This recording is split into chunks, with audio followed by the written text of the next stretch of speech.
Hebrews. This is Prophets of Awakening. It's our Sabbath class, 9th of September 2023. The discussion was inside the classes of the book of Numbers. We're dealing with the 12 spies and everything that went on around that. Okay, so you can go to our YouTube channel, check out our videos.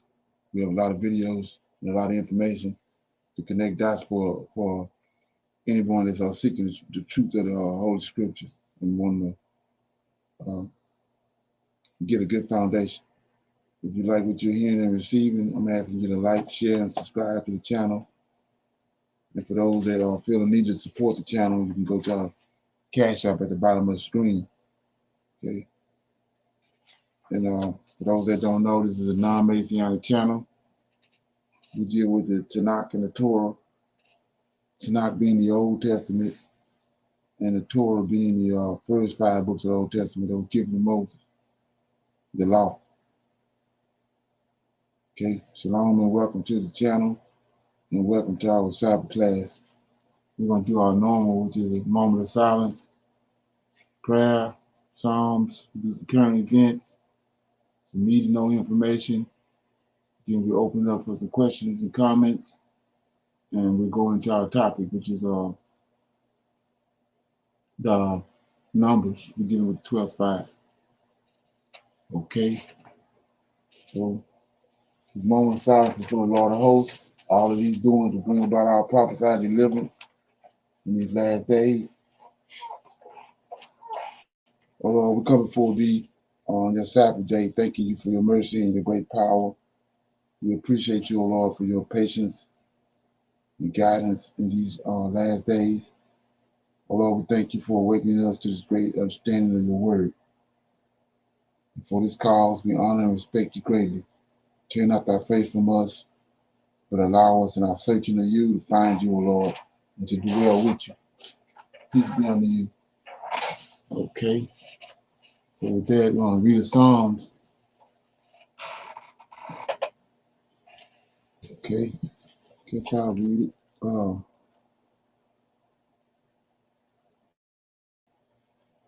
me get it. Okay, I'll read Psalms 45. Let me see if that's it. 46. It's God is our refuge and our strength. God is our refuge and our strength, a very present help in trouble.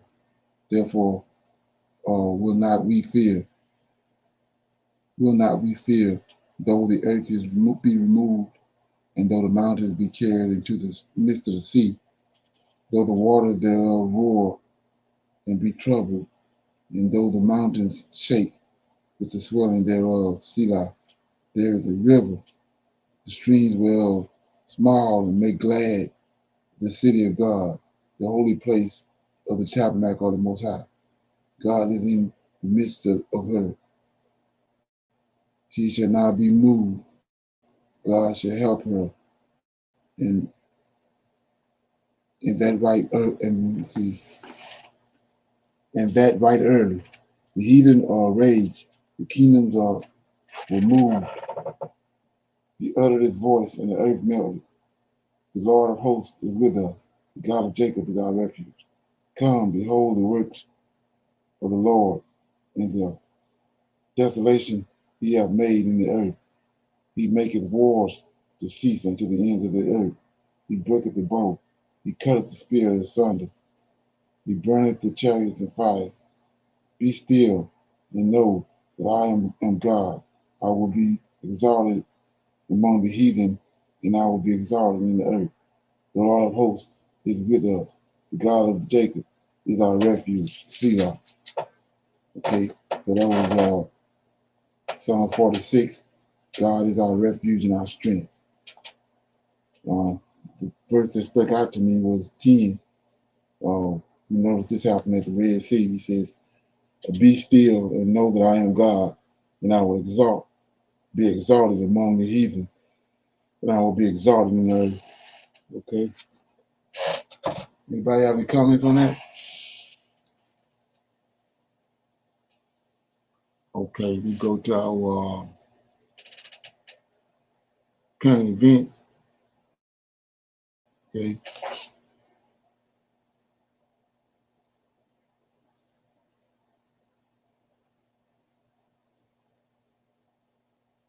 You only for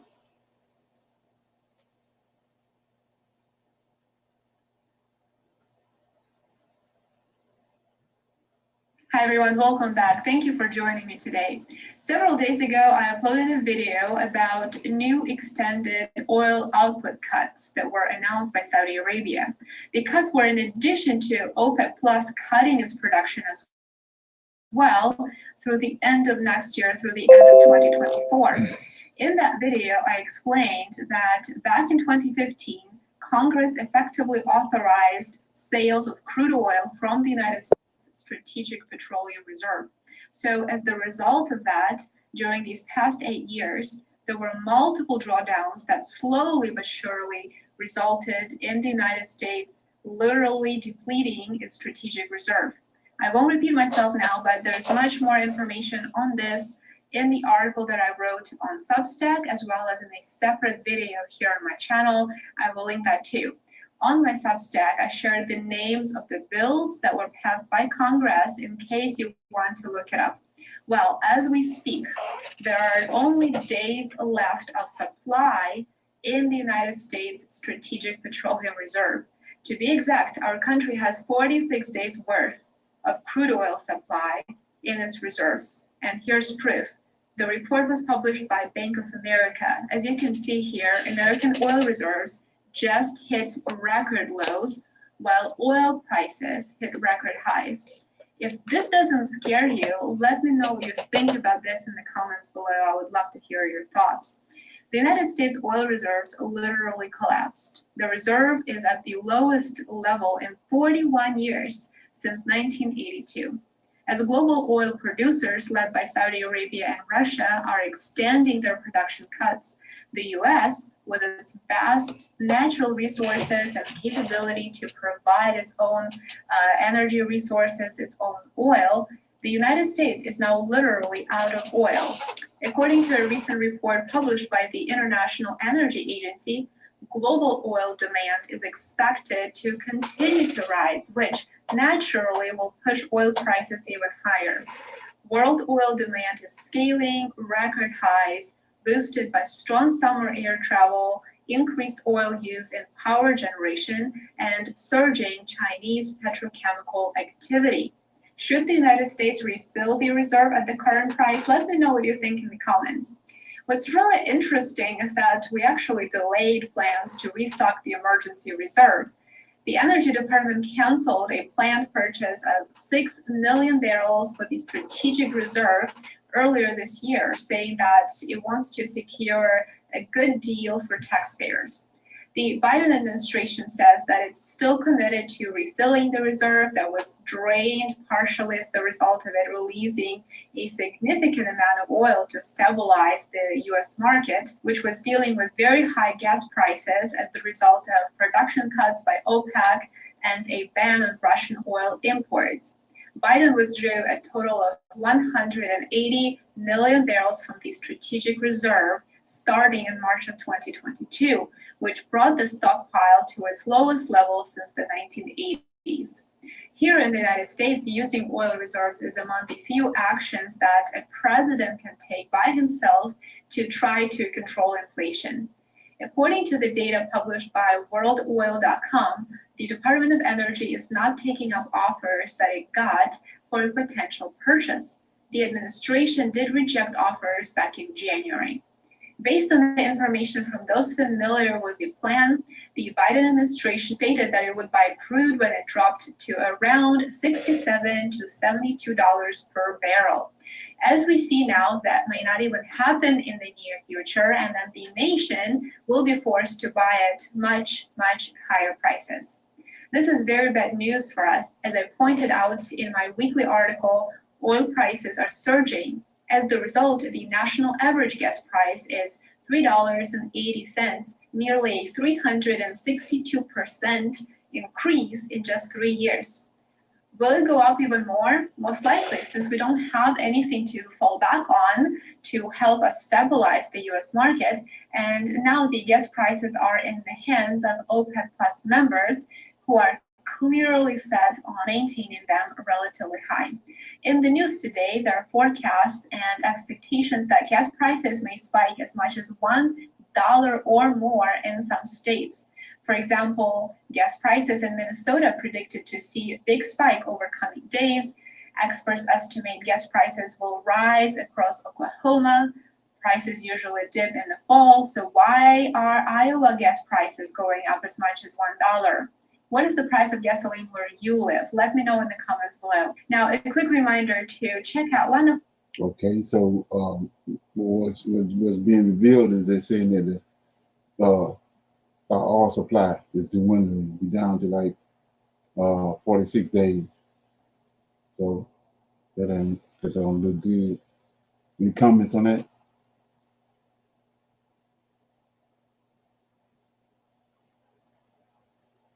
Okay.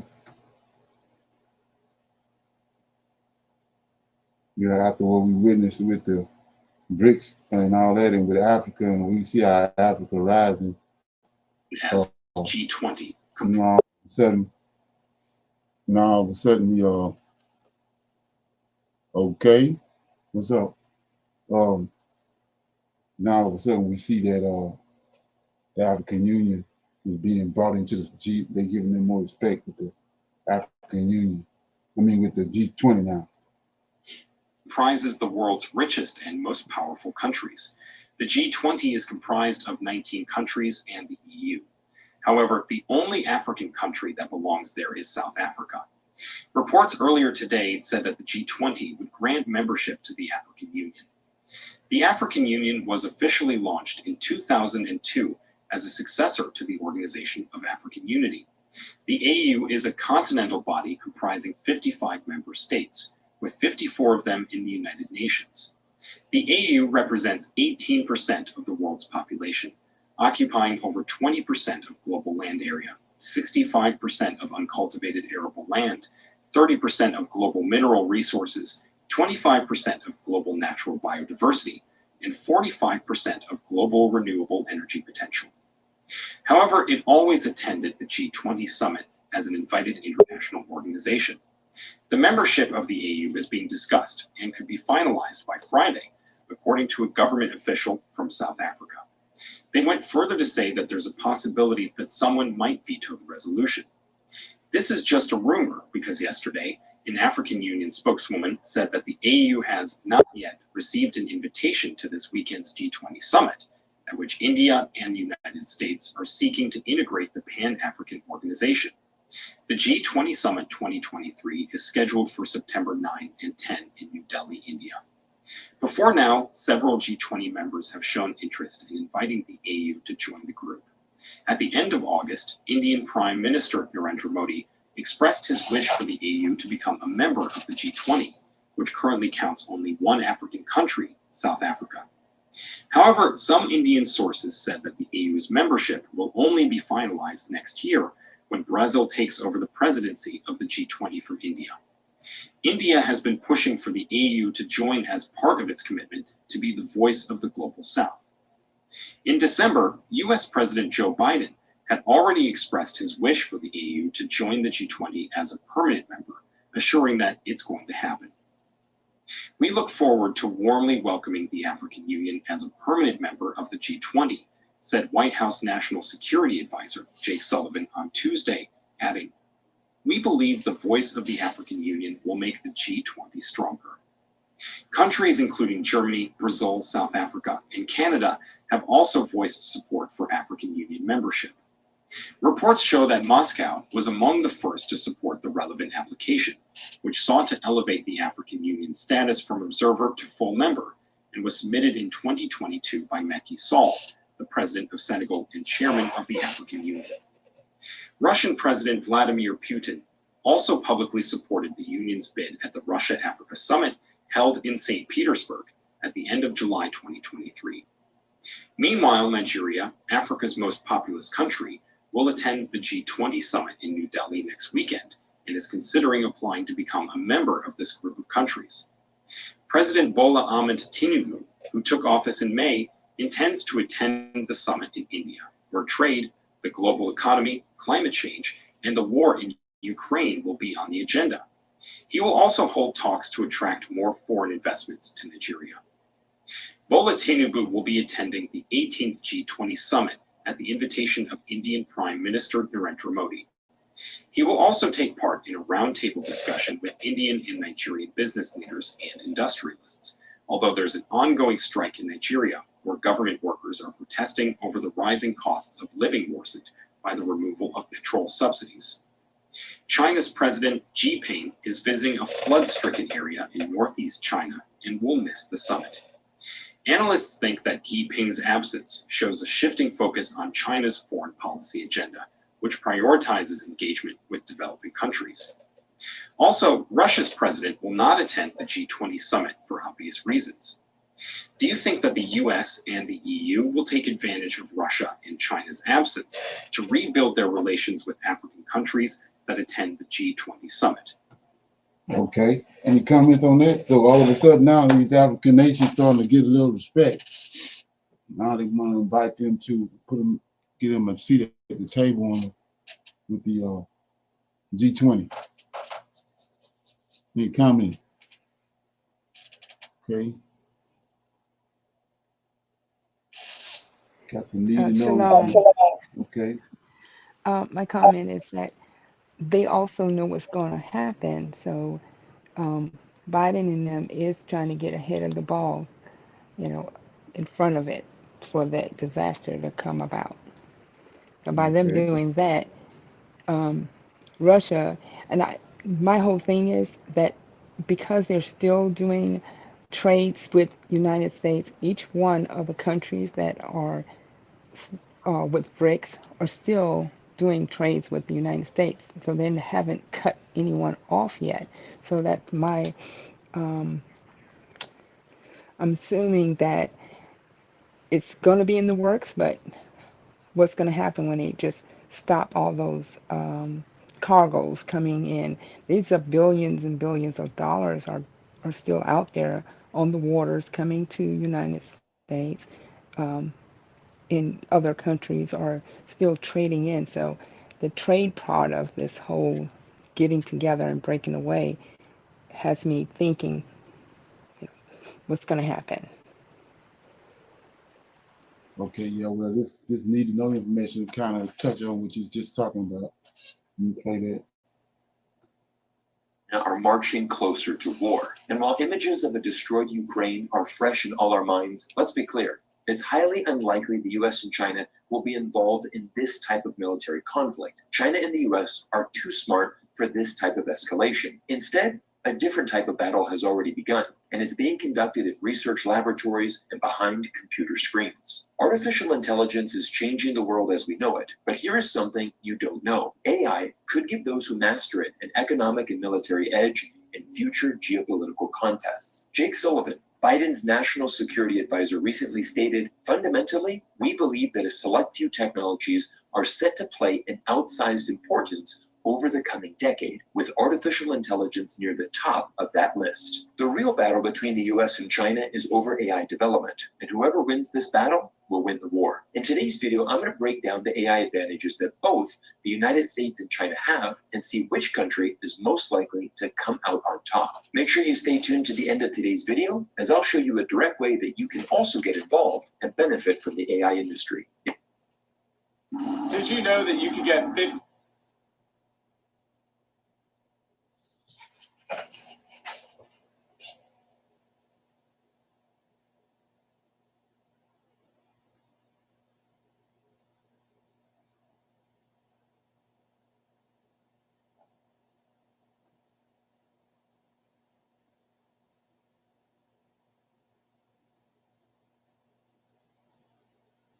50China's government laid out an ambitious plan to be the world leader in AI by 2030. And whenever an industry gets the green light from China's government, you can expect that no expense will be spared and everything will be done to achieve the desired outcome. Previous examples of this include China's high-speed rail network and China's flagship foreign policy project, the the Belt and Road Initiative. In just over 12 years, China has developed the world's most advanced and connected high-speed rail network. In addition, in just over 10 years, China has signed over 150 countries up to the BRI, conducting over $6 trillion worth of trade. Because of the Chinese government's support, this has caused many Americans to worry if the US has a chance to actually win this AI war. In 2021, the Pentagon's first chief software engineer, Nicholas Chalin, resigned in protest at the slow pace of technological transformation in the US military. He stated, "We have no competing fighting chance against China in 15 to 20 years. Right now, it's already a done deal. It is already over in my opinion. There is a good reason to be angry." One of the main reasons Chalin feels this way is the United States' obsession with the military-industrial complex and how our defense budget is being used. The US government increased military spending to $797 billion and is prioritizing projects like building advanced F-35 fighter jets. In Chalin's mind, emerging AI technologies are far more critical to America's future than fighter jets. He added, US cyber defenses in some government departments are at a kindergarten level. But another reason the US is falling behind is the reluctance of major US tech companies like Google to work with the US Defense Department. And this is truly one of the biggest differences between the US and China. In America, major tech companies run independently and are under no obligation to work with the government. Meanwhile, in China, there isn't a single company that is above the party, and major tech companies work hand in hand with China's government to achieve the desired outcome for the benefit of the nation. So it goes back to the major announcement in 2017, when China's government decided that investing in AI is the pathway China must follow moving forward. Entire industries and China's largest tech companies all shifted their long-term goals to that of the party and that of the nation. But the US has some key advantages over China in this AI battle. Currently, the US is leading China in building foundation models, which is the machine learning systems and programs like ChatGPT, which has taken the world by storm over the past 12 months. If we look at this graph published by The Economist, we can see that the United States has a clear lead in the number of significant machine learning systems, leading the EU, UK, and China by a significant margin. In addition, one of America's biggest advantages is the English language. 56% of all websites in the world are published in English, compared to only 1.5% in Chinese. In addition, the vast majority of Chinese access the internet through popular social media apps like WeChat and Weibo, both of which are walled gardens, because their content lives within those apps directly and it is not indexed on search engines, thus limiting Chinese AI programs from gathering the data. Industry experts assess the United States has about a 2 to 3 year lead on China in terms of machine learning systems. But what happens when we zoom out and we look at this industry 10 to 15 years from now? While China certainly trails the US in AI in 2023, China is pouring all the time and energy into research to not only catch up to the United States, but eventually surpass them. Here are some interesting statistics to put things into perspective. China is now the world leader in AI research. In 2021, China produced 43,000 papers, roughly twice as many as the US. In addition to publishing more,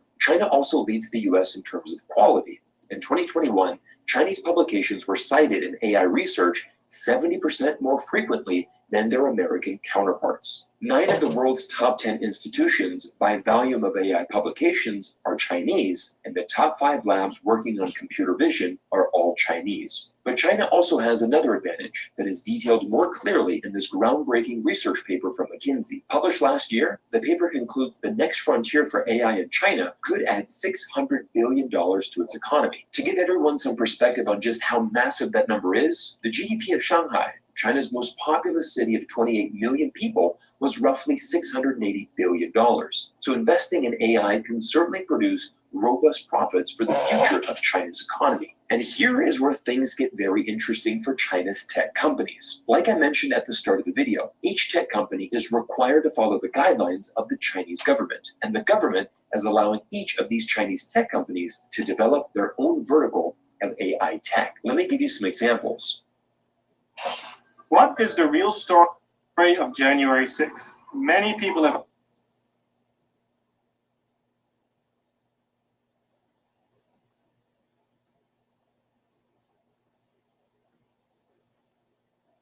Alibaba is the logistics master in China and a leading cloud service provider. They are also one of the leaders of digital payments. So Alibaba will be focusing on developing AI research around these areas of expertise. Baidu brings 20 years of search data in Chinese to the table, as its software has served as China's #1 search engine for the past 2 decades. Baidu launched ErnieBot, which is China's answer to ChatGPT, and processes 98% of its data from the Chinese language. Baidu also leads in the transportation sector, so any AI advances in terms of data, search, and transportation will be carried out by Baidu. Huawei is one of China's most important tech companies and has developed the world's most advanced 5G network. Huawei is already working on 6G, but more importantly, Huawei is now focusing on bringing AI to specific niche industries. Huawei is transforming coal mines and shipping ports into modern, sophisticated AI hubs of technology. Huawei just expanded into government, finance, and manufacturing, and will be developing advanced AI models for these industries as well. Finally, ByteDance is one of the world's most important social media companies. With the invention of its signature product, TikTok,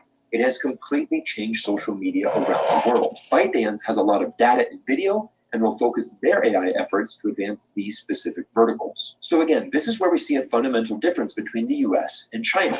While Google is hesitant and can flat out refuse to work with the US government, Chinese tech companies work closely together to achieve China's national AI aspirations. Each Chinese tech company can focus on its own specific vertical that best suits their expertise, and when added together into one ecosystem, it's easy to see that China will be a formidable player in the AI industry for many years to come. But while China's AI dreams certainly have potential, it won't be easy, as the United States will do everything in their power to stop China's rise, a strategy that many insiders predict could ultimately backfire and even destroys America's own microchip industry. It's all part of the United States being scared of a multipolar world, which Harvard University professor Stephen Walt argues in this foreign policy article. He states that the Biden administration is striving for a unipolar world order that no longer exists. It's no secret that the US is banning China's access to the world's most advanced microchips, most of which are used for AI research. The US has pressured its allies, including the Netherlands and Japan, to follow US orders and restrict sales to China. But Victor Gao, the vice president of the Center for China and Globalization, exposes why this is a dangerous thing. If we really talk to the Dutch decision makers, and to some extent the Japanese decision makers, they do not want to go along with this max pressure from the US, because the only way to nurture and grow their semiconductor businesses in their own countries is to work with their largest customer. That is China. How can anyone in the world truly believe maximize their benefit by killing their largest customer? The US. Okay, any comments on that?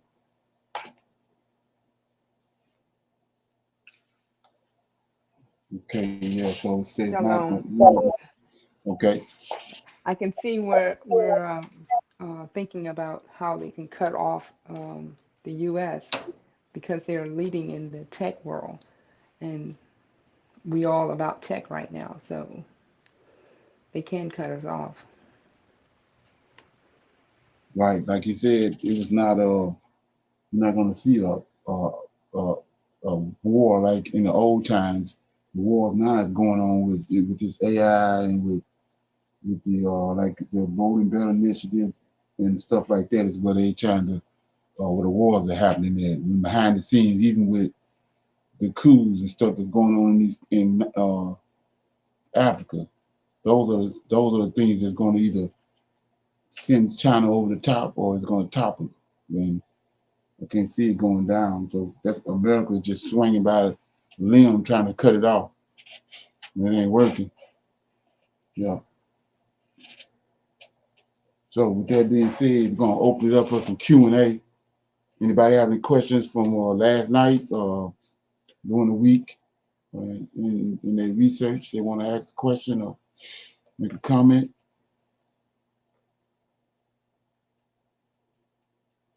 Okay.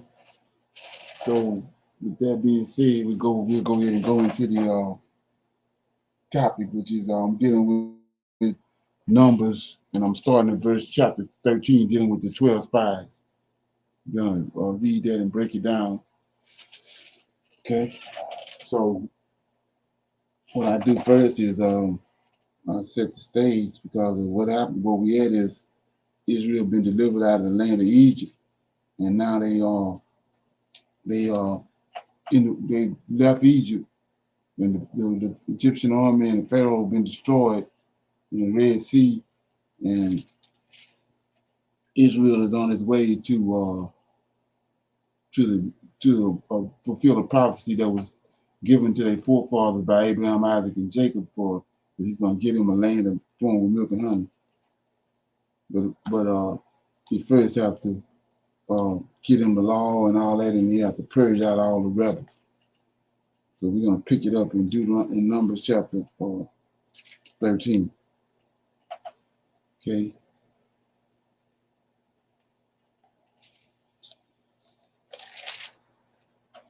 Okay. It says 13:1. Numbers 13:1. And the Lord spake unto Moses, saying, Send thou men, that they may search the land of Canaan, which I gave unto the children of Israel, of every tribe of their fathers shall ye send it, a man, every one a ruler among them.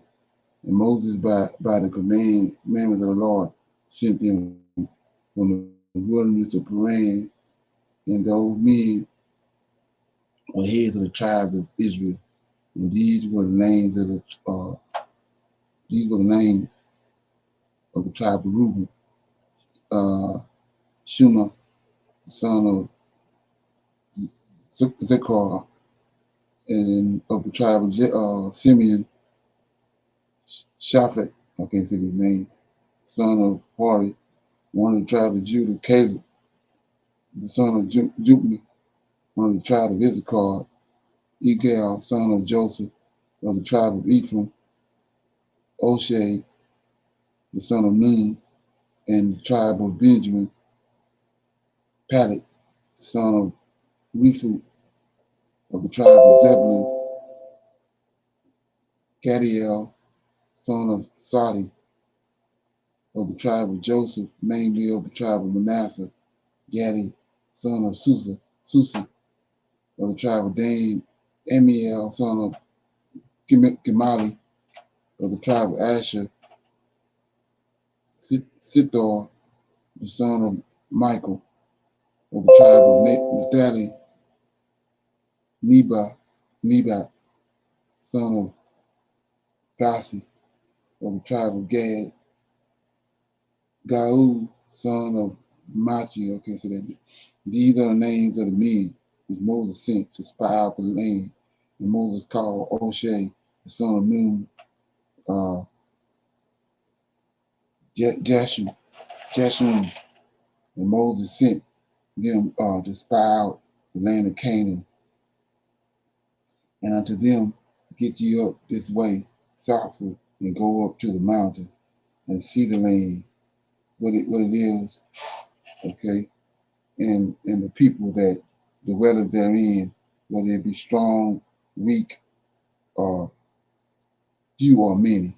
So I want to shine light on some this guy right here in chapter 16, Oshai, son of Nun, that's Joshua's brother.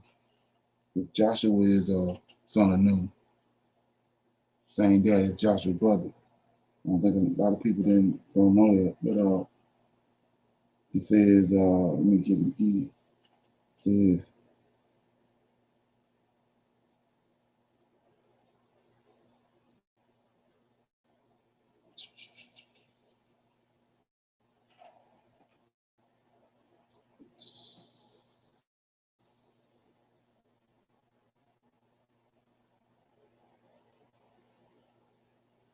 yeah, of the tribe of Ephraim, Oshai, chapter verse 8.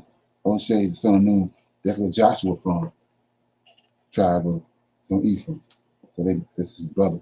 So anyway, 18 says, and see the land, what it is, and the people that dwell therein, whether they be strong or weak, few or many, and what the land is that they dwell in, whether it be good or bad, or what cities they be that they dwell in, whether in tents or on strongholds, and what the land is, whether it be fat or lean, and whether there be wood therein or not, and be ye of good courage, and bring the fruit of the land, Now the time was the time of the first fruit, first ripe grapes.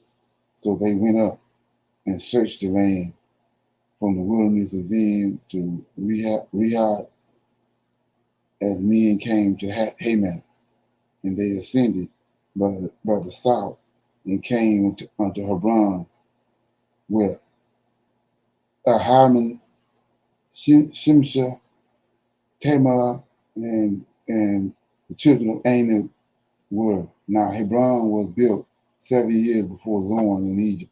So this is these four men he met right here were giants. Anak is a giant, and that's his son.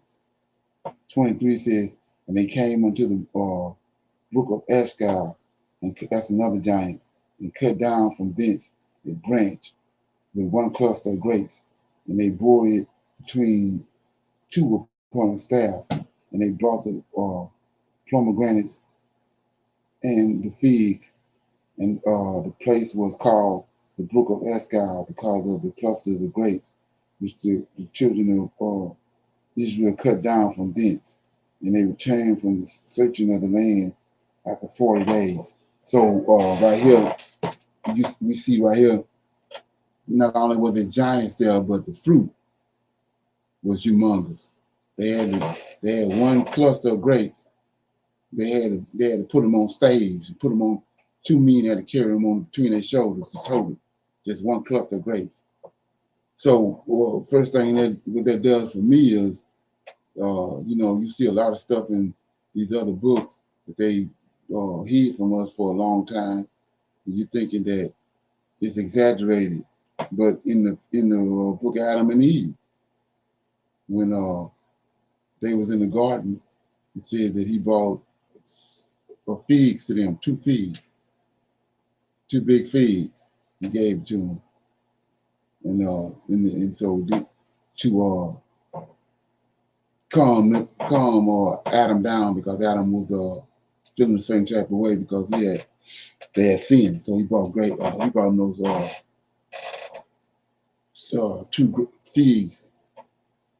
And so you say, well, if that fig that big, then how big is the damn tree? And so that take you back to, they took fig leaves and covered themselves with. You know what I mean? So anyway, and another thing is that we see this the land of Israel. This Garden of Eden. Where they at. The land of milk and honey they bring them back, they're making a mad circle. They're back to the land of Israel. This is what there's only one place where all these these among fruit and vegetables and all this is in the Garden of Eden. Right? So anyway, this is the report that the spies brought back. They ain't looking at the size of the fruit and all that in the soil. They so concentrated on worrying about the giants. So it says in 26, and they went and came to Moses and to Aaron and to all the congregation of the children of Israel unto the wilderness of Paran to Kadesh, and brought back word unto them and unto all the children, and showed them the fruit of the land. So we know how big it is. And they told him, and he said, we came unto the land whither thou sentest us, and surely it floweth with milk and honey, and this is the fruit of it. Nevertheless, the people be strong that dwell in the land, and the cities are walled and very great. And moreover, we saw the children of Anak there, giants, right? And the Amalekites dwelled in the land of the south, and the Hittites and the Jebusites, Amorites dwell in the mountains, and the Canaanites dwell by the sea and by the coast of Jordan. So I want to shine a light on that right quick. So when they came back, they told them, look at these nations, they listening. The Amalekites, that's Esau descendants, Amalekites, right? Jebusites, the Hittites. So these are all giants, right? So let's go back. to Genesis chapter 15 right quick. And you see in Genesis chapter 15, when the Most High made the covenant with Abraham, he gave him all these, he gave him this land, and he gave him the children, gave him the giants too. That's why David and Abraham got giants all around them. So chapter 15, verse 18. In the same day, the Lord made a covenant with Abraham, right? Saying, unto thy seed have I given this land, from the river of Egypt into the great river, the river Euphrates. Then 19, the Kenites, Kezites, the Kadmonites, the Hittites, the Perizzites, the Rephaim, the Amorites, the Canaanites, the Girgashites, same people over here the spies saw. Way back during Abraham time, he already gave the land and the people to them. They just gotta, Abraham descendants just gotta go in and take it. So, like I was saying before, you know, to sit around worrying about what somebody think about where you at with the Most High and all that is a misnomer, because he already gave them the land. He already gave them the giants. So why you figure that? Why would you be afraid and think that you're not gonna receive it? It's the same with the baby, when he lined the baby up in the womb. You're not gonna cause the woman to conceive, and then the baby come out feet first when he's supposed to come out head first. You're gonna bring the baby out the way it's supposed to come out. And so that's like I said, a lack of confidence. And then not only that, they see what he done in Egypt. There's giants all over Egypt. When they was in Egypt, the land of Canaan and Egypt is all tied together. There's giants all over that place. So he already shed Egypt down, and now he in the land of Canaan, and they murmur. It don't make any sense to me. So anyway, I'll keep reading. So 29 says, the Amalekites dwelled in the land of the south of the Hittites, and the Jebusites and the Amorites dwelled in the mountains, and the Canaanites dwelled by the sea and by the coast of Jordan. And Caleb stilled the people before Moses and said, let us go up at once and possess it, for we are well able to overcome it. But the men that went up with him, we be not able to go up against the people, for they are stronger than we. And they brought up an evil report of the land which they had searched unto the children of Israel, saying, the land through which we have gone to search it is a land that eateth up the inhabitants thereof, and all the people that we saw in it are men of great stature. And there we saw the giants, the sons of Anak, which came of giants, and we were in our own sight as grasshoppers, and so we were in their sight. So Joshua and Caleb, you know, they know what they was there. They witnessed what the Most High did with the 10 plagues, what he did with Pharaoh. So, you know, there's no problem for them. But these other 10 men gave an evil report. So we're going to see the ramifications of that, right? Chapter 14. And this is one of the things I have been reading over. But anyway, chapter 14 says, all the congregation lifted up their voices and cried, and the people wept that night. So why? You see what he done in Egypt? 2. And all the children of Israel murmured against Moses and against Aaron, and the whole congregation said unto them, would God had that we had died in the land of Egypt, or would God we had died in the wilderness? And wherefore has the Lord brought us up unto this land to fall by the sword, and our wives and our children, right, should be a prey, where it be better for us to return to Egypt. And they said one to another. Oh, says they said, wherefore hath the Lord brought us into this land to fall by the sword, and to our wives and our children should be a prey, where it be better for us to return to Egypt. And they said one to another, let us make a captain, and let us return to Egypt. Then Moses and Aaron fell on their faces before all the assembly of the congregation of the children of Israel. And Joshua the son of Nun, see that? Joshua son of Nun, and Caleb the son of Jephunneh, which were of them that searched the land, rent their clothes. And they spake unto all the company of the children of Israel, saying, the land which we passed through to search it is an exceedingly good land. If the Lord delighteth in us, then he will bring us into the land and give it us, a land which floweth with milk and honey. Only rebel not ye against the Lord, neither fear ye the people of the land, for they are bread for us.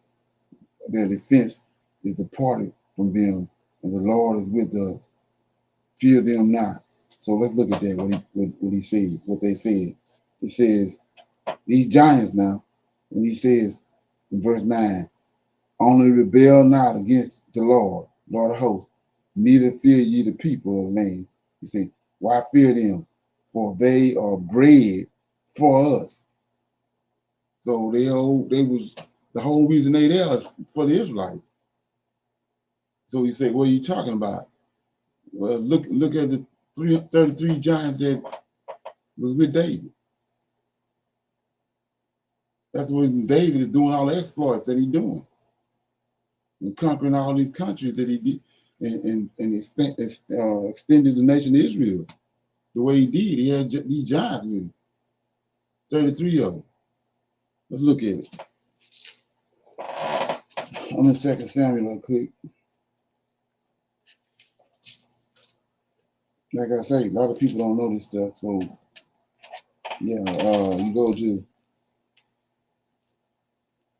2 Samuel right quick and get it. Even Uriah, Bathsheba's husband, was a giant, man of stature. Okay.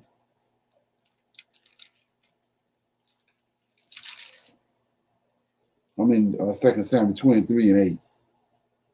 So you show you what these men was capable of. So it says, 2 Samuel 23 and 8. These be the names of the mighty men. So these are giants, mighty men. Genesis chapter 6 says, these be the names of the mighty men whom David had. Then Tachmonite, see that? He ain't no Israelite. Tachmonite is set in the sea, chief among the captains. The same was Adino, the Ezrahite. See that? Ezrahite, these ain't Israelites. He lifted up a spear against 800 whom he slew at one time. You think that ain't no giant? Killed 800 men at one time, right? 9. After him was Eleazar, the son of Debo.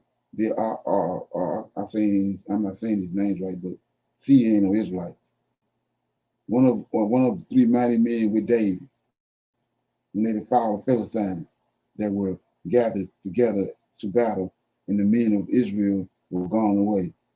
He arose and smote the Philistines until his hand was weary, and his hand cleaved unto the sword, and the Lord wrought a great victory that day. See that? The Lord wrought a great victory. Listen to what Caleb just said. They were bread for us. What you murmuring about? These same giants, they bread for us. Most of the Lord always got a plan. So he arose and smote the Philistines until the hand was weary, and his hand cleaved unto his sword, and the Lord wrought a great victory that day. And the people returned after him, only on the spoils. So anyway, you go to 2 Samuel 20. You can read it on your own time. See these giants. So the point I want to make is 39. Uriah the Hittite, and 30 and 7 in all. So it was 37 of them that was around David. But Uriah one of them. And this is why David caught so much hell from the Lord of hosts, because these ain't no, you can't go around these men right here, eating popcorn or playing with them. They're dangerous. But Most High had put a spirit on them to support David. And then David turned around and set Uriah up, had him killed. That's why all the drama going on with David. So when you go back and read that story of David again with Bathsheba and understand that who this dude is. He ain't nothing to play with. He's dangerous. So, but he's humble. He's steady. He telling, David, what you want me to do? What you want me to do this? Joab. All these guys, these ain't nobody you just gonna come around any kind of way. They're dangerous. But like I said, the Most High put a spirit on them. So anyway, go back over here to Numbers 14. So it says, let me see where I was at.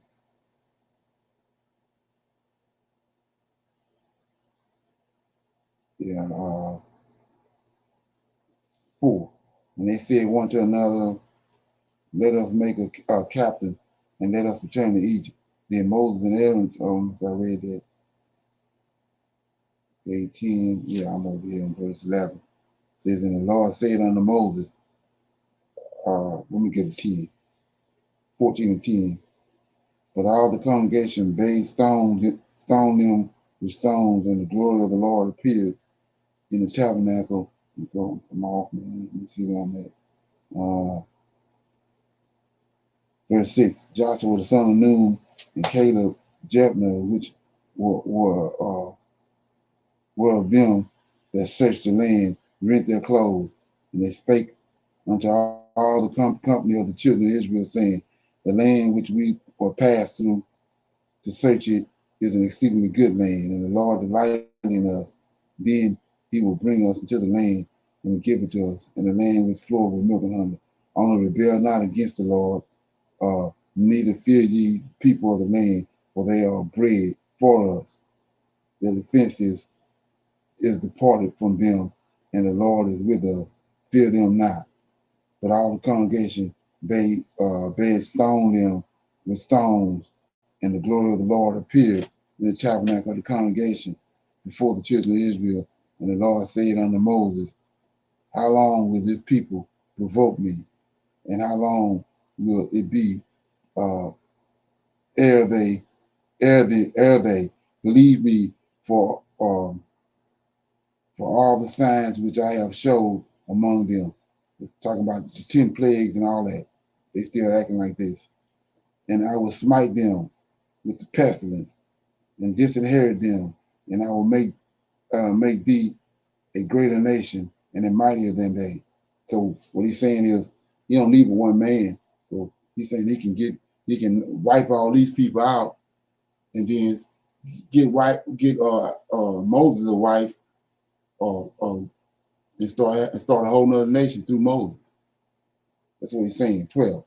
I will smite them with pestilence and disinherit them, and I will make thee a greater nation and a mightier than they. So he's going to turn around and say he's going to do what he did with Moses, what he did with Abraham. 13 says, and Moses said unto the Lord, then the Egyptians shall hear it, and it shall, and thou brought says, for thou brought up this people in thy sight from among them, and they will tell it to the inhabitants of this land, for they have heard that thy Lord are among this people, and thy Lord are seen face to face, and that the cloud standeth over them, and that thou goest before them by daytime in a pillar of a cloud and in a pillar of fire by night.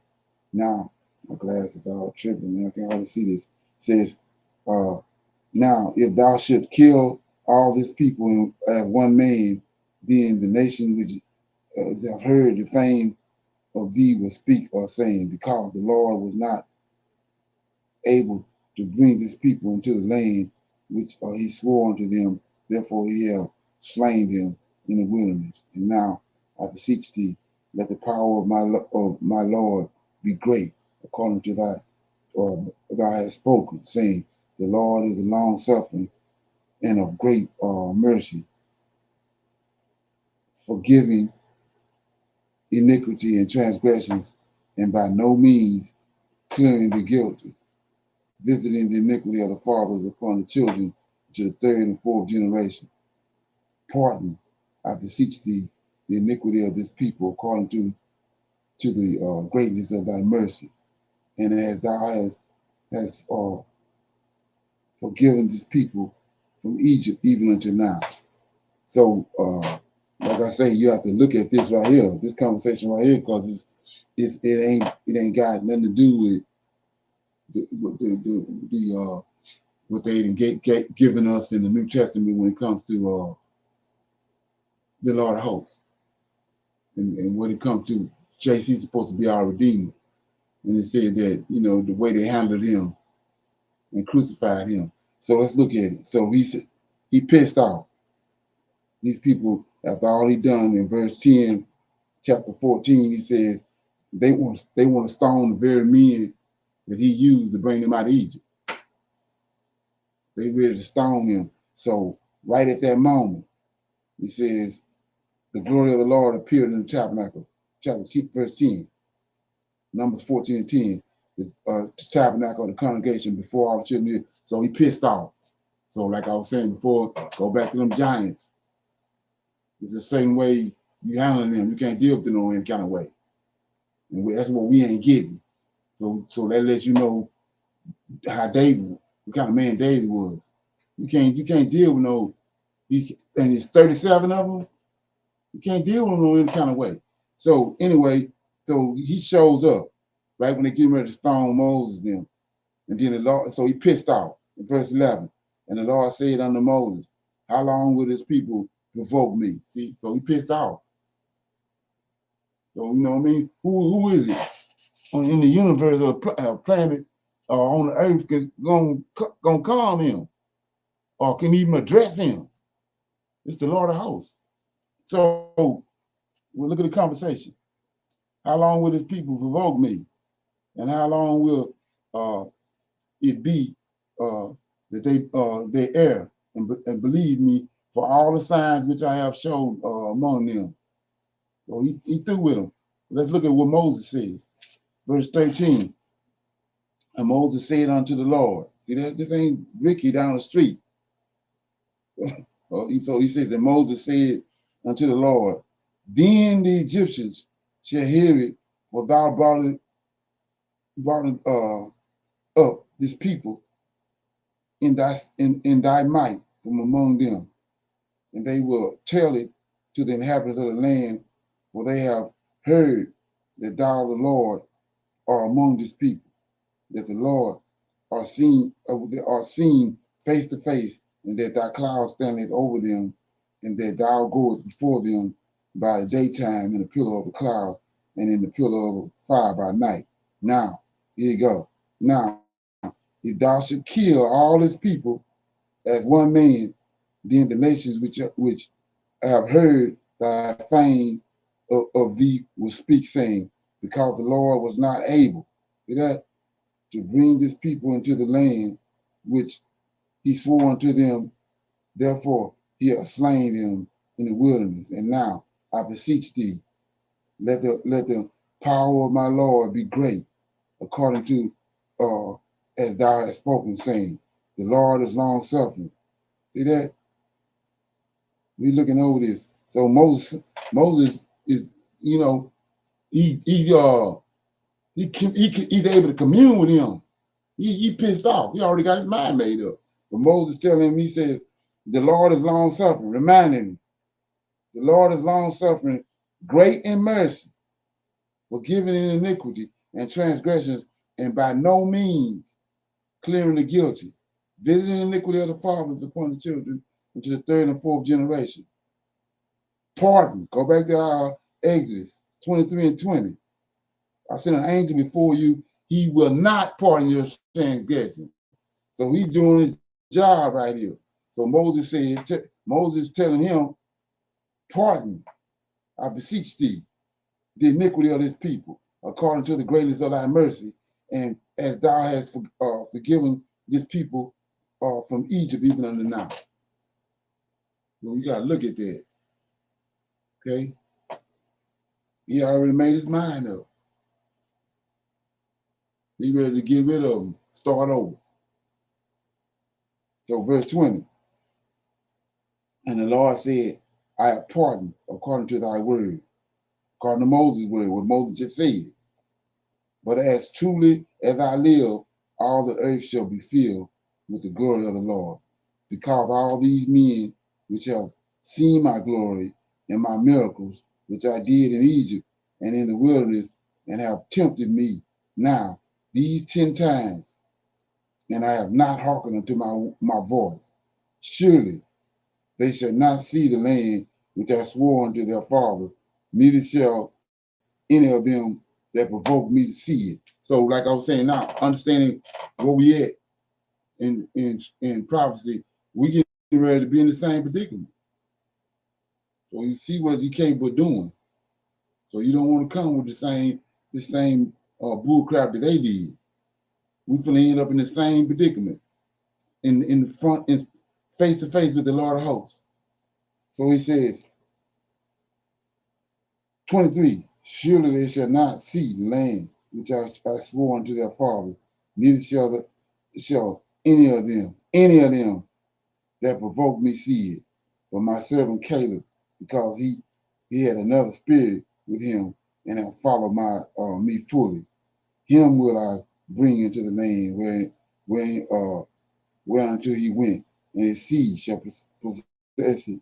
Now the Amalekites, the Canaanites dwell in the valley, and tomorrow turn you and get you into the wilderness by the way of the Red Sea. And the Lord spake unto Moses and unto Aaron, saying, how long shall I bear with this evil congregation? Okay, which murmureth against me. I have heard the murmuring of the children of Israel, which they murmur against me. Say unto them, as truly as I live, says the Lord, as ye have spoken in mine ears, so will I do to you. For carcasses shall fall. Listen to this. So Moses got an ear with him, but he says, 29, carcasses shall fall in this wilderness, and all that were numbered of you according to your whole number from 20 years old and upward, which have murmured against me. You're going to kill all of them, 20 years old and up. Doubtless ye shall not come into the land concerning which I swore to make you dwell therein, save Caleb, son of Jephunneh, and Joshua, son of Nun. So look at the numbers. We know the great multitude that left out of Egypt. So right here, he says only 20 years and below going to go in the land, and Joshua and Caleb. You know how many people that is? So you want to take that and bring it to the day. And he changed not. So he says, but your little ones, which he said be a prey, then will I bring in, and they shall know the land which ye have despised. But as for you, your carcasses, they shall fall in this wilderness, and your children shall wander in the wilderness 40 years, and bear your whoredom until your carcasses be wasted in the wilderness. After the number of the days in which you search the land, even 40 days, each day for a year shall ye bear your iniquity, even 40 years, and ye shall know my breach of promise. I, the Lord, have said, and I will surely do it. unto all this evil congregation that are gathered up together against me in this wilderness, that they shall be consumed, and there they shall die. Okay, so we're gonna go to 36. And the men, check it out, the men which Moses sent to search out the land, who returned and made all the congregation murmur against him by bringing up the slander upon the Lord. So look at this. So this is what you have to be careful with.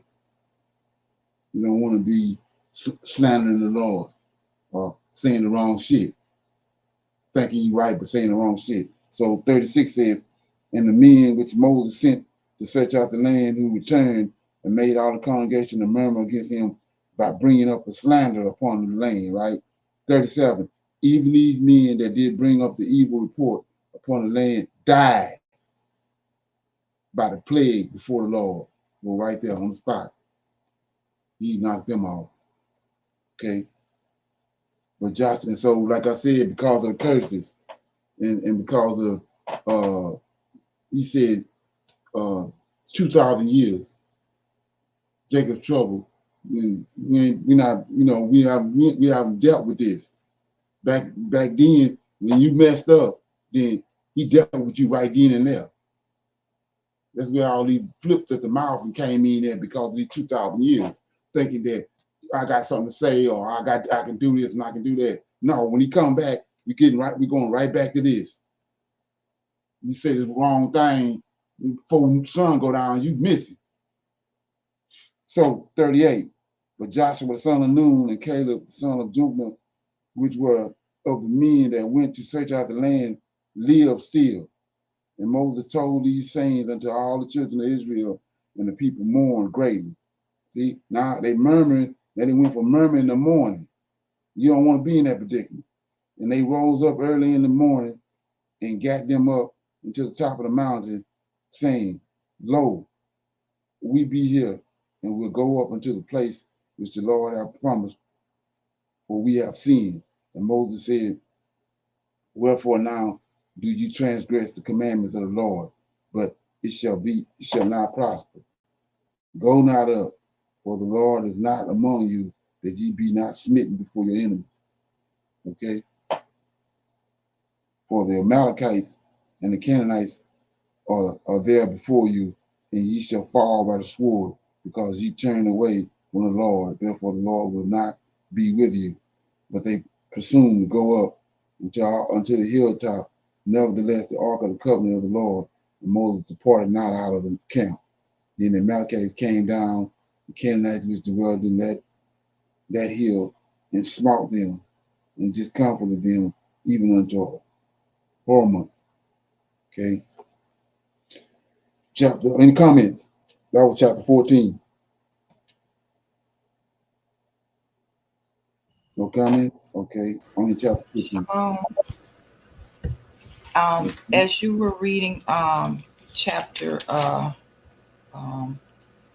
14, right, and you were saying about the things that we do now, we're not going to be able to do, Right. once the Lord of hosts come back right now. So Yeah. I'm looking at that as we're not trying to learn our cultural boundaries. We are reading the scriptures and all of that, but we're not trying to learn the boundaries that are set for us. We are doing things that we should not be doing to each other. We're saying things to each other that we should not be saying when we are reading in the scriptures that was not taking place then. So not only should we be reading the scriptures, but we should be understanding that there are cultural boundaries, that things that we cannot do. Right, exactly. Right. You reading it for what it's saying. And not with that's what I mean by thinking like a Hebrew. When you read these scriptures, you can't be trying to inject the things you're looking at today into what the scriptures are saying. They're not talking about this lifestyle and this place where we at now. We wasn't there. Forefathers, the men didn't think like these men today, and the women didn't think like these women today. They was within our cultural like you say, boundaries. Yes, And they yes, operate. and It was repercussions to it. It was repercussions to it when you stepped outside of it. yes, yes, and And then even, you go ahead. excuse me, yes, even as you know today, as women, and to be amongst the men, and to be able to learn from all of the righteous men that we are amongst, right? We continue to be as we always got something to say, when we should be doing more listening than speaking. I'm just saying the things that I have learned from, and that's part of a cultural boundary. We don't Right. understand how blessed we are today to be amongst you, brother Mike, brother Markel, brother D Ray, brother Sarge. All of you have this knowledge, and we are amongst you all. That's a blessing, because a lot of women are not able to be amongst men and learn the things that we are learning as Hebrew Israelite women. So, for me, I know I really consider that as a blessing. That's part of a cultural boundary. And those are the things that I'm saying that we don't seem to, you know, understand. Like I say, we didn't talk to each other all kind of ways. You read in Proverbs where he say, his words were sweet as honey. they Right. they wasn't bitter words. Right. Exactly. Right. And like I said before, they're not telling you the Lord of hosts. Yahweh not telling the Lord of hosts something that he ain't doing. And the Lord of hosts not telling these angels and telling us something that he ain't doing. So like I was saying, when you see this, but what I was just reading about uh, when he came down, appeared all of a sudden because they was getting ready to stone Moses and them. Uh, that's zeal. That's what zeal is. So if he got zeal, then we got zeal too. That's what the commandments is. He says a transgender, a gay man, openly letting you know he gay. They had to do something with him. Those Israelite men, that same spirit that just rose up in Michael rose up in him. That's non-existent now. Adultery and all that, it rose up. They judged it just like he judged it. Just like what Phinehas did in the temple when they brought the two Gentiles in the temple. Phinehas took the javelin and ran it through both of them. And the Most High said, "I'm pleased with that." That's what we off at. That's shunned in this environment, in this society we in. We can't do the things he told us to do. We can't uh, uh, defend the law and the Torah and just over here in America. We can't. You end up with looking at a 200 years in prison. That's why he got to deliver us. We can't. I mean, we can't. I mean, you gotta even think about you walk up on somebody, uh, eating the pork chop sandwich. You can't say nothing to them. But according to the law, most high, you gotta check. They gotta be checked. The men of Israel gotta check that. But you can't do nothing about it now. And those are things to think about. Yes, Okay, is that something? yes, it Yes. is. So I mean, chapter. That's what's coming. So that's what you need to be bracing you know, reconfiguring your mind to get right.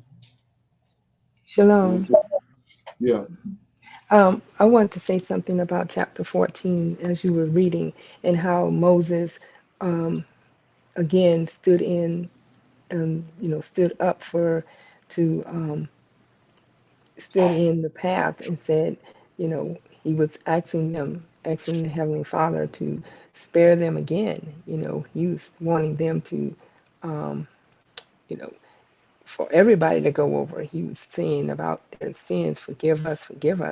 And so as we were reading, he did talk to Moses and was telling Moses that, you know, they didn't do what they supposed to have done. Okay, that he's gonna just let the children go over and you take and go back to you and Aaron go back into the wilderness and take them back with you. And that right there, Moses, he still knew Moses had a heart for the people. So instead of killing them all, he stopped and said, okay, I'll just give the two sons and their descendants and the children under 20, the people under 20 can go. So as we continue to read, how I'm looking at Moses' part, his part in this chapter, as him pleading for the people. Okay. Any other comments? Okay, I'm in chapter 15. So this is the laws concerning offerings. And the Lord spake unto Moses, saying, speak unto the children of Israel, and say unto them, when ye become when ye become in the land of your habitation, which I gave unto you, and I will make an offering by fire unto the Lord, a burnt offering, or a sacrifice in performing a vow, or in a free will offering, or in your solemn feast, to make a sweet savor unto the Lord of the herd and or of the flock. Then shall ye that offer his offering unto the Lord bring a meat offering of a tenth deal of flour or flour mingled with 4 parts of a hin of oil, and a 4 part of a hin of wine for a drink offering shall thou prepare with the burnt offering or sacrifice for one lamb. For a ram thou shalt prepare for a meat offering 2/10 deal of fine flour mingled with the 30 part of a hin oil. For a drink offering thou shalt offer 30 part of a hin of wine for a sweet savor unto the Lord. And when thou preparest a bullock for a burnt offering, for a sacrifice in performing a vow or a peace offering unto the Lord, then shall he bring with a bullock a meat offering of 3/10 deal of fine flour with a half a hin of oil. And thou shalt bring for a drink offering half a hin of wine for a offering made by fire of the sweet savor unto the Lord. Thou shall be done for one bullock, or for one ram, or for one lamb of a kid, and according to the number that ye shall prepare, so shall ye do to every one according to their number. And that all that are born of the country shall do these things after this manner, in offering made by fire of a sweet savor unto the Lord. And if a stranger sojourn with you, or whosoever be among you in your generation, and will offer an offering made by fire of a sweet savor unto the Lord, as ye do, so we shall do. One ordinance shall be both for you of the congregation, and also for the stranger that sojourneth with you, and ordinance for every forever in your generations as you are, so shall the stranger be before the Lord. One law, one manner shall be for you and for the stranger that sojourn with you. And the Lord spake unto Moses, saying, speak unto the children of Israel, and say unto them, when you come into the land whither I bring you, these shall be that when ye eat of the bread of the land, ye shall offer up a heave offering unto the Lord. Ye shall offer up a cake of the first of your dough for a heave offering, as ye do the heave offering of the threshing floor so shall ye heave it. Of the first of your dough ye shall give unto the Lord a heave offering in your generation. And if ye have erred and not observed all of the commandments which the Lord hath spoken unto Moses, even all that the Lord hath commanded you by the hands of Moses, on the day that the Lord commanded Moses, and henceforth among your generations, then it shall be, if aught be committed by the ignorance without the knowledge of the congregation, that all the congregation shall offer one young bullock for a burnt offering, or a sweet savor unto the Lord, with his meat offering and his drink offering, according to the manner of one kid of goat for a sin offering. And the priest shall make an atonement for all the congregation of the children of Israel, and it shall be forgiven them, for it is ignorant. It is ignorance. And they shall bring their offering, sacrifice made by fire unto the Lord, and their sin offering before the Lord for their ignorance. And it shall be forgiven all the congregation of the children of Israel, and strangers that sojourn among them, seeing all the people were in ignorance. And if any soul sin through ignorance, then it shall bring a she goat for the first year of his sin offering. And the priest shall make an atonement for the soul that sinneth ignorantly, when he sinneth by ignorance before the Lord, to make an atonement for him, and it shall be forgiven him. And ye shall have one law for him that sinneth through ignorance, both for him that is born among the children of Israel, and for the stranger that sojourn among them. But the soul that doeth out presumptuously, whether he be born in the land or a stranger, the same reproacheth the Lord, and his soul shall be cut off from among his people, because he hath despised the word of the Lord, and hath broken his commandments. That soul shall utterly be cut off. His iniquity shall be upon him. Okay, the stoning of the Sabbath breakers. And while the children of Israel were in the wilderness, they found a man that gathered. We read this last night. A man that gathered sticks upon the Sabbath day, and they that found him gathered sticks, brought him unto Moses and Aaron and unto all the congregation, and they put him in ward, because he had not declared what should be done to him. And the Lord said unto Moses, the man shall be surely put to death. All the congregation shall stone him with stones without the camp. And all the congregation brought him without the camp and stoned him with stones, and he died. And the Lord commanded Moses.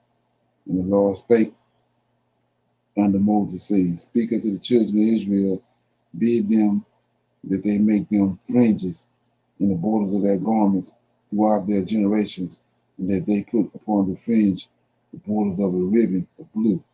And it shall be unto you for a fringe, that ye may look upon it and remember all the commandments of the Lord, and do them, and that ye seek not after your own heart or your own eyes, after which ye used to go whoring, that ye may remember and do all my commandments, and be holy unto your God.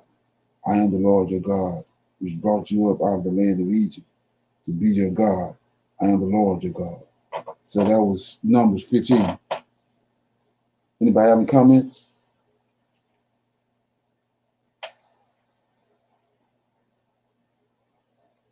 So, okay, so we see right here that, like I was saying before, what right now all these people be doing time in jails that they was in America after they stoned this guy that broke the Shabbat. And all of them be doing time. So, but notice that this is how the fringes came about. They were in the fringes. It was based on what happened with this guy right here. He got stoned to death. So after he got stoned, for remembrance, he told them to put that, make the fringes and put them on the border of their garment and put a blue ribbon around it.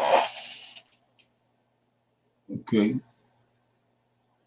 Any comment on chapter 15? Shalom. So by reading that, how they would get forgiveness. Um, so today we are to pray about it, pray about our forgiveness, repent. But back then they would have to make the bread, they would have to drink the wine, and also kill one of the animals. Um, and then he said to have a tassel, a fringe, so of blue cord. So of today, by us knowing this now, are we to do the cord or not? I mean, the way I see it is that you can do it if you had an understanding on, like I said, like what's just been revealed. If you have understanding on it, you choose to do it, you do it. But it's gonna come a time, like I said, the Lord, Israel, He's bringing Israel back. He's resurrecting all our forefathers, and it's gonna happen. You want to deal with that now, then you deal with it according to your understanding of it. But Yes, but sir. the other part of that was, if you notice in that chapter, they already had the Gentile, I mean, the stranger already had a way in. He says that when the same law applied to the person born in the land or the stranger. So that go to Gentile, which they trying to make you the New Testament out to be that Jesus brought in play. They already doing it right here. Yes, sir. Right. Anybody else? Let's see if I want to read one more chapter or not. Okay. Yeah, I guess I'll read one more chapter. Chapter 16. It says, this is Korah's rebellion. It says, now Korah, the son of Izhar, the son of Kuhat, son of Levi, and Dedan and Abram, the sons of Eliab, and On, the son of Pedah, the son of Reuben, took men, and they rose up before Moses, and certain of the children of Israel, 250 princes of the assembly, famous in the congregation, men of renown, and they gathered themselves together against Moses and against Aaron, and said unto them, Ye take too much upon you, seeing all the congregation are holy, every one of them, and the Lord is among them. Wherefore, then lift ye up yourselves above the congregation of the Lord. And when Moses heard it, he fell upon his face, and he spake unto Korah and unto all his company, saying, Even tomorrow the Lord will show who are his and who is holy, and it will cause him to come near unto him, even him whom he hath chosen, will he cause to come near unto him. This do, take ye your censers, Kirach, and all his company, and put fire therein, and put incense in them before the Lord tomorrow, and it shall be that the man whom the Lord doeth choose, he shall be holy, and ye take too much upon you, ye sons of Levi. And Moses said unto Korah, Hear, I pray you, ye sons of Levi, seemeth it but a small thing unto you, that God of Israel hath separated you from the congregation of Israel, to bring you near to himself, to do the service of the tabernacle of the Lord, and to stand before the congregation to minister unto them. And he hath brought thee near to him, and all thy brethren, sons of Levi, with thee. And seek ye the priesthood also, for which cause both thou and all thy company are gathered together against the Lord. And what is Aaron, that ye murmur against him? And Moses said to Dedan and Abram, the sons of Eliab, which said, We will not come up. And Is it a small thing that you have brought up out of the land that floweth with milk and honey to kill us in the wilderness, except thou make thyself altogether a prince over us? Moreover, thou hast not brought us into a land that floweth with milk and honey, or giveth in us an inheritance of the fields and the vineyards. Will thou put out the eyes of these men, we will not come up. And Moses was very wroth, and he said unto the Lord, respect not thou their offering. I have not taken one ass from them, neither have I hurt one of them. And Moses said unto Korah, be thou and all thy company before the Lord, thou and they, and Aaron tomorrow. Okay, and they and take every man his censer and put incense in them, and bring ye before the Lord every man his censer, 250 censers. Thou also, Aaron, each of you his censer. And they took every man his censer, and put fire in them, and laid incense thereon, and stood in the door of the tabernacle of the congregation of Moses and Aaron. And Korah gathered all the congregation against them unto the door of the tabernacle of the congregation, and the glory of the Lord appeared unto all the congregation. And the Lord spake unto Moses and unto Aaron, saying, separate yourselves from among this congregation, that I may consume them in a moment. And they fell upon their faces and said, O God, the God of the spirits of all flesh, shall one man sin, and wilt thou be wroth with all the congregation? And the Lord spake unto Moses, saying, speak unto the congregation, saying, get ye up from about the tabernacle of Korah, Dedan, and Abram. And Moses rose up and went unto Dedan and Abram, and the elders of Israel followed him. And he spake unto the congregation, saying, depart, I pray you, from the tents of these wicked men, and touch nothing of theirs, lest ye be consumed in all their sin. So they got up from the tabernacle of Korah, Dedan and Abram on every side. And Dedan and Abram came out and stood in the door of their tents, and their wives and their sons and their little children. And Moses said, hereby ye shall know that the Lord hath sent me to do all these works, for I have not done them of mine own mind. If these men die, the common death of all men, or if they be visited after the visitation of all men, then the Lord hath not sent me. But if the Lord make a new thing, and the earth opens her mouth and swallow them up with all the that appertain unto them, and they be go down quick into the pit, then ye shall understand that these men have provoked the Lord. And it came to pass, as he had made an end of speaking all these words, that the ground clave to get asunder that was under them, and the earth opened her mouth and swallowed them up. And in these houses, and all the men that appertained unto Korah, and all their goods, they and all that appertained unto them went down alive into the pit, and the earth closed upon them, and they perished from among the congregation. And all Israel that were round about them fled at the cry of them, for they said, lest the earth swallow us up also. And there came out a fire from the Lord, and consumed the 250 men that offered incense. And the Lord spake unto Moses, saying, speak unto Eleazar the son of Aaron the priest, that he take up the censers out of the burning, and scatter thou the fire asunder, for they are hollowed. And the censers of these sinners against their own soul, let them make them broad plates for a covering of the altar, for they offer them before the Lord. Therefore they are hollowed, and they shall be a sign unto the children of Israel.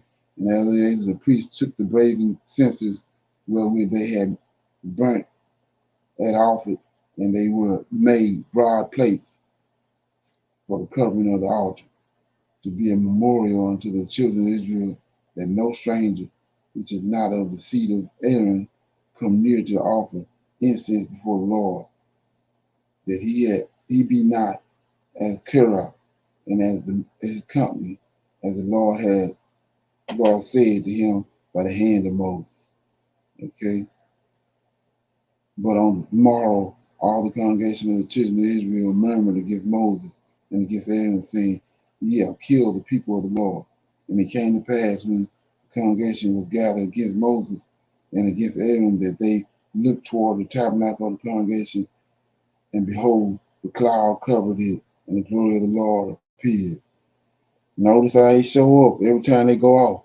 It says, and Moses and Aaron came before the tabernacle of the congregation, and the Lord spake unto Moses, saying, Get ye up from among these congregations, that I may consume them as it is in a moment.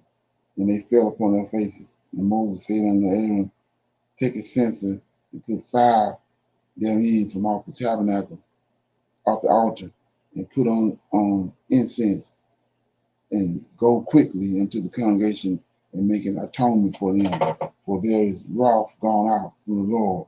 The plague is begun. And Aaron took as Moses commanded, and ran into the midst of the congregation. And behold, the plague was begun among the people.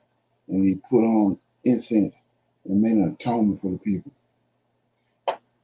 And he stood between the dead and the living, and the plague was stayed. Now, they that died in the plague were 14,700, besides them that died about the manner of Korah. And Aaron returned unto Moses into the door of the tabernacle of the congregation, and the plague was stayed. Okay, those Numbers chapter 16. Any comments on that?